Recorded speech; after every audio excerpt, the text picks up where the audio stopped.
தமிழக மக்கள் மற்றும் தமிழ் பேசும் நல்லுள்ளங்கள் அனைவருக்கும் இனிய வணக்கம்.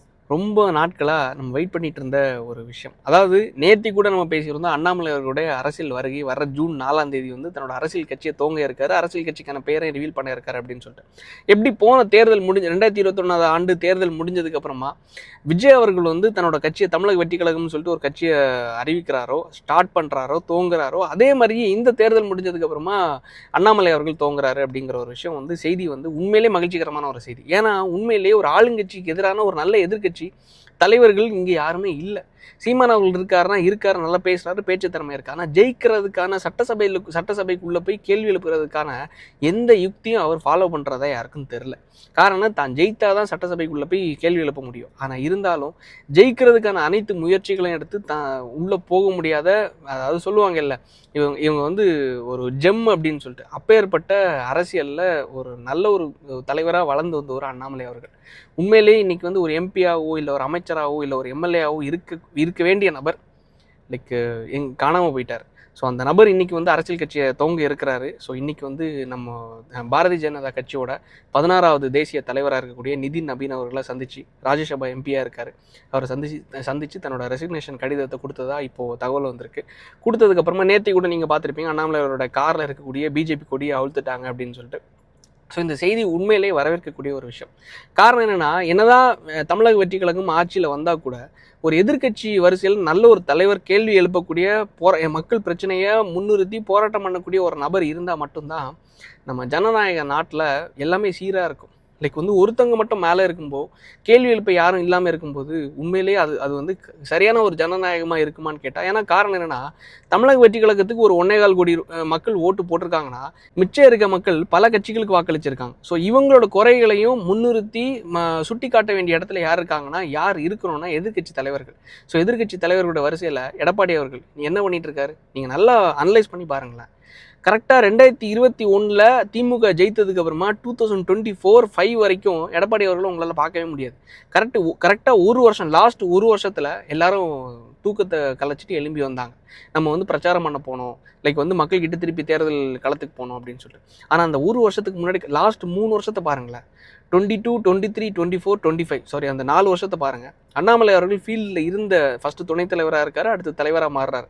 அந்த ஃபீல்டில் இருந்த அந்த ஒட்டுமொத்த அந்த 4 வருஷமும் கட்சியை ஆக்டிவாக வச்சுருந்தார். நான் இன்றைக்கி பிஜேபிக்கு ஆதரவான நிலைப்பாட்டில் எல்லாம் நான் சொல்லலை, பிஜேபிக்கு நான் எப்போவுமே எதிரான ஒரு நிலைப்பாட்டில் தான் நான் இருந்துகிட்ருக்கேன். அதுதான் என்னோட நிலைப்பாடு. காரணம் என்னென்னா, அவங்களோட சில கொள்கைகள், சில விஷயங்கள் மக்களுக்கு நேர் எதிரான, மனித குலத்துக்கு நேர் எதிரான விஷயங்கள், அதை நான் உணர்றேன். ஸோ அந்த ஒரு காரணத்தில் நான் அவங்களை ஆதரிக்கிற இடத்துல எல்லாம் கிடையாது. பட் அண்ணாமலை அவர்களுடைய அந்த அரசியல் அறிவும் சரி, பேச்சு திறமையும் சரி, போல்டான டிசிஷன்ஸும் சரி, இப்பேற்பட்ட ஒரு நபர் அரசியலில் இருக்கணுங்கிற ஒரு விஷயம். காரணம் என்னன்னா, 2021 டிஎம்கே ஸ்கேம்ஸ் 1, 2, 3ன்னு சொல்லிட்டு அதை ரிலீஸ் பண்ண விஷயமா இருந்தாலும் சரி, செந்தில் பாலாஜி அவருடைய இந்த 10 ரூபா பாலாஜின்னு சொல்லிட்டு இந்த டாஸ்மாகில் 10 ரூபா எக்ஸ்ட்ரா வாங்கியும் பிளாக்ல சரக்கு ஓட்டியும் 10,000 கோடி ரூபா சம்பாரிச்சிருக்காங்க, அதில் முறைகேடு பண்ணியிருக்காங்கன்னு சொல்லிட்டு அவங்கள அந்த ஸ்கேமை வெளியே கொண்டு உள்ள தள்ளின விஷயமா இருந்தாலும் சரி, செந்தில் பாலாஜி அவர்களை வனவாசத்துக்கு அனுப்புகிற விஷயமா இருந்தாலும் சரி, அதெல்லாம் அந்த அளவுக்கு பேச்சு போடல அந்த டைம், அண்ணாமலையோருடைய அரசியல் வருகை. ஸோ அந்த துவக்கம், ஸோ அந்த டைம்ல எல்லாம் எதிர்கட்சி தலைவராக இருந்த எடப்பாடி அவர்கள் எங்கே இருந்தார்? காணும். அதாண்டி சீமான் அவர்கள் பேசிட்டு இருந்தார், ஆனால் ஜெயிக்கிறதுக்கான எந்த யுக்தியும் எடுக்கலையே. ஸோ இன்னைக்கு பேசிட்டு இருக்காங்க. சீமான் அவரோட கட்சியில் இருக்கக்கூடிய நம்மளோட அண்ணன் சாட்டை துரைமுருகன் அவர்கள் ஒரு விஷயத்தை பதிவு பண்ணியிருந்தார் நேற்றுக்கு. அதாவது தமிழக வெற்றி கழகத்திலேருந்து விஜய் அவர்கள் என்ன பேசணும்னு தெரியாமல் திமுக மேலே பழிய போட்டு போகிறாரு, திமுக மேலே பழிய போட்டு தான் தப்பிச்சிடலாம் அப்படின்னு நினைக்கிறாரு. உண்மையிலே நான் ஒரு கேள்வி எழுப்புறேன். ஆட்சியில் உட்கார்ந்து அந்த புதிய கட்சி, புதிய நபர்கள், புதிய அமைச்சர்கள், புதிய எம்எல்ஏக்கள் எவ்வளோ நாள் அண்ணன் ஆச்சு? 1 மாதம் இருக்குமா? 1 மாதம் கூட ஆகலை.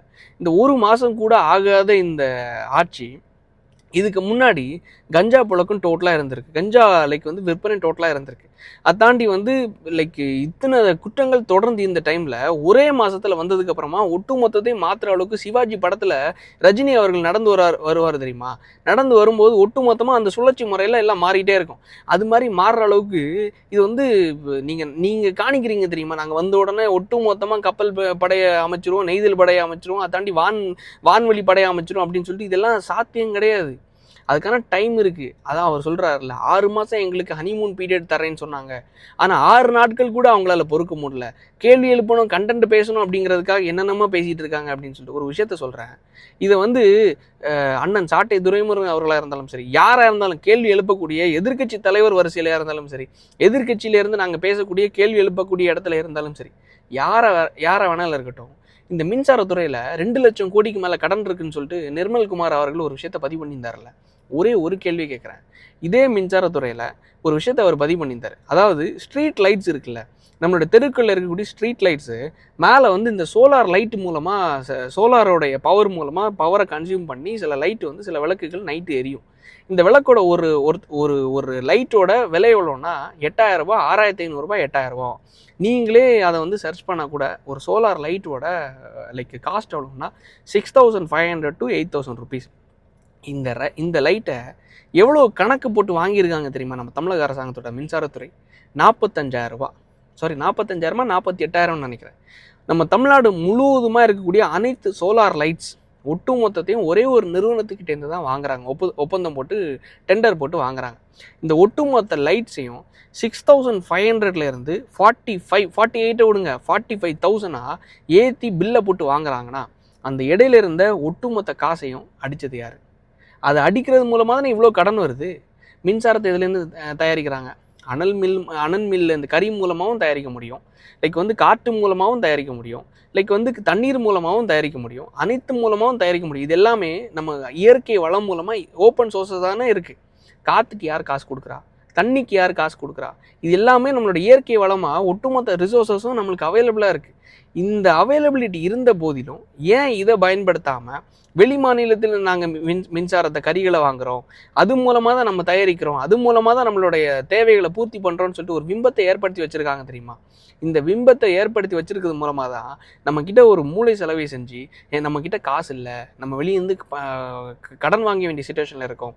கடன் வாங்குறதுக்கு நம்மக்கிட்ட பணம் இல்லாதனால வேர்ல்டு பேங்க்குக்கிட்டேருந்து நம்ம கடன் வாங்கி தான் நம்ம வந்து சில விஷயங்களை இம்ப்ளிமெண்ட் பண்ண வேண்டிய இடத்துல இருக்கோம். இம்ப்ளிமெண்ட் பண்ணி என்ன பண்ணுறானுங்க தெரியுமா? 6,500 ரூபாய்க்கு வாங்க வேண்டிய லைட்டை 48,000 ரூபாய்க்கு வாங்குறாங்க. இது ஒரு பக்கம்.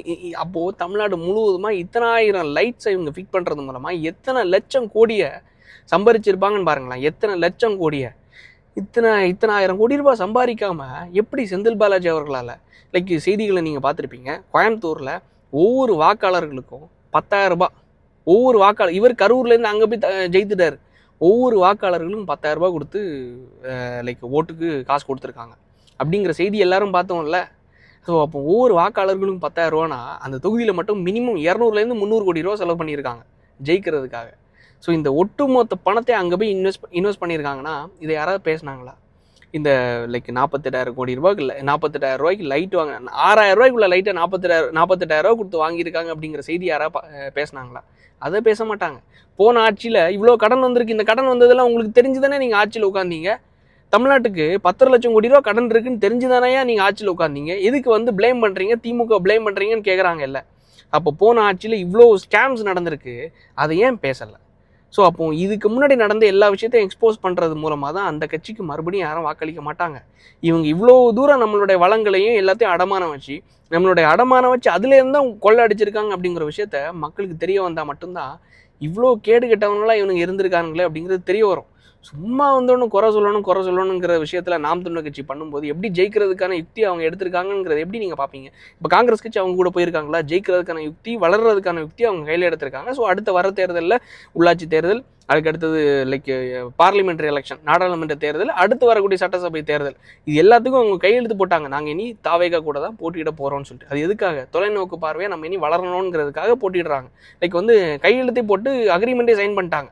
பிசிகா நம்ம வளரணும், நம்ம இன்னும் நம்மளுக்கு அமைச்சர் பதவி கொடுத்துருக்காங்க. ஏன் திமுக கிட்டே திமுக கூட இத்தனை வருஷம் பயணிச்சாங்களே. விடுதலை சிறுத்தைகள், கம்யூனிஸ்ட் கட்சி, இந்த கம்யூனிஸ்ட் கட்சிகள்லாம் இத்தனை ஆண்டுகள் திமுக கூட இருந்தாங்க இல்லை?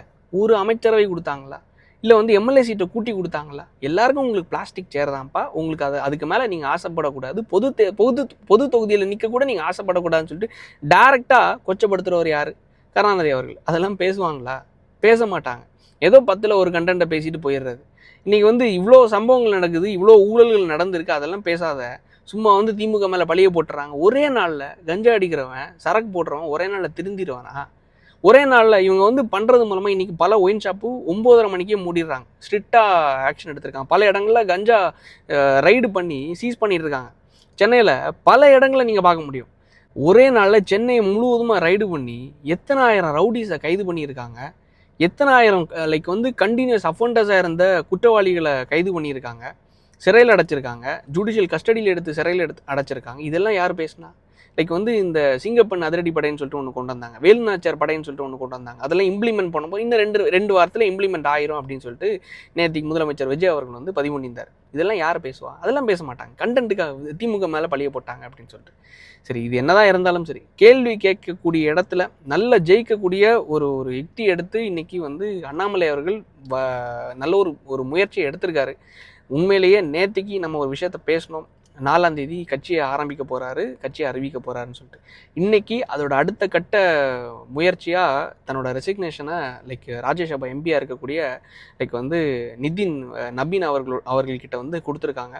கொடுத்தது மூலமாக தன்னோட அரசியல் கட்சி அடுத்த கட்டமாக தொடங்குறதுக்கான முயற்சியில் ஈடுபட்டிருக்காரு அப்படிங்கிற விஷயத்த இன்றைக்கி செய்திகள் மூலமாக நம்ம தெரிய வருது.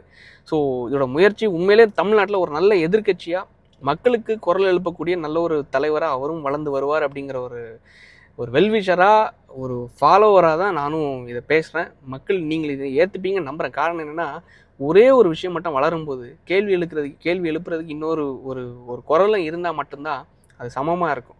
ஸோ உண்மையிலே இது ஒரு நல்ல ஒரு முயற்சி. நம்ம தமிழக அரசியலில் நல்ல தகுதியான தலைவர்கள் வரணும். தகுதியான தலைவர்கள் வர்றதுக்கு அவங்க ஜெயிக்கிறதுக்கான யுக்தி எடுக்கணும். ஸோ அந்த ஒரு இடத்துல அண்ணாமலை அவர்கள் இன்றைக்கி வந்து இருக்கார். அவருக்கான வருகை, அரசியல் துவக்கம் அனைத்தும் வெற்றி அடைய என்னுடைய வாழ்த்துக்கள். நம்மளுடைய சேனல் சார்பாகவும்